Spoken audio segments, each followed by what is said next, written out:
News 4 Jax starts right now with a breaking news alert.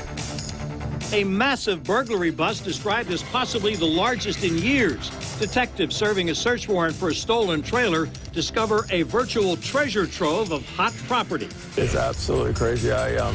Just walking around and seeing all this stuff that belongs to other people. That man is the victim of the trailer theft last week, and he's telling News 4 Jax what he saw at a residence on Spearing Street on Jacksonville's East Side. Two men who live there, 33-year-old Guy George and 25-year-old James Walker, are now facing grand theft charges. Channel 4's Vic Michelucci is the only reporter at the scene and is joining us live to tell us what all police found there and how they found it. Vic.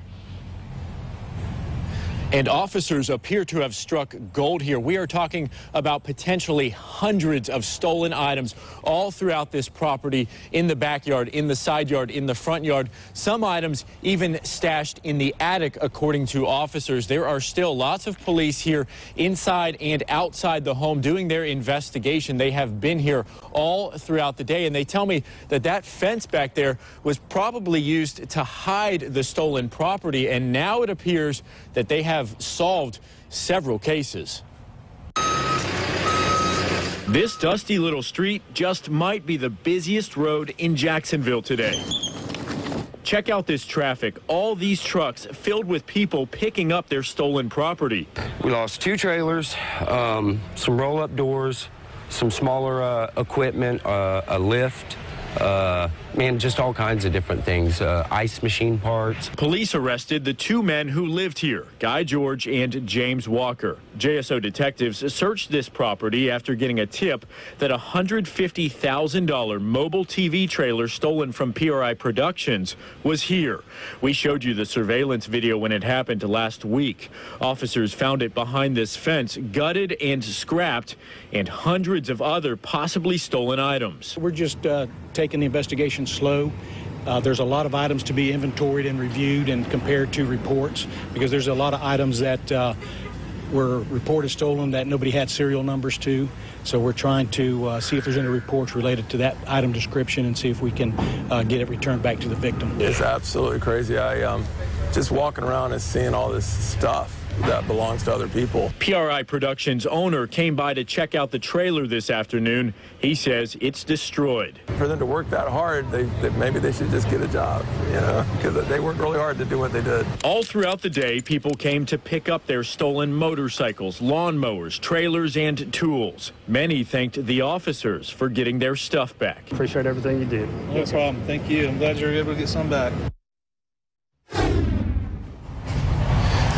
Now, both of those men remain in jail tonight. Very high bonds charged with several counts of grand theft. I looked into their rap sheets and found that both of them have faced drug charges in the past, as well as burglary and theft charges. By the way, they told officers they had nothing to do with these thefts. That's in the police report, even though their family members helped turn them in when detectives came to question them about their possible involvement. So far, though, police tell us they have both of these men in custody. They're not looking for anyone else. Reporting live on the East Side, I'm Vic Michelucci, Channel 4, the local station. Vic, it's just remarkable. What is the history of this property? I have actually been to this property several times in the past. I have interviewed these men's family members, and actually in 2013 there was a tragedy here. I want to show you in the distance that property where a lot of these stolen items were recovered. There used to be a house there, and police say that someone set that house on fire. His name was Jimmy Jackson, and there was a 61-year-old man inside named Cecil Hepler. He was not able to get out because he had a disability. Unfortunately, he died.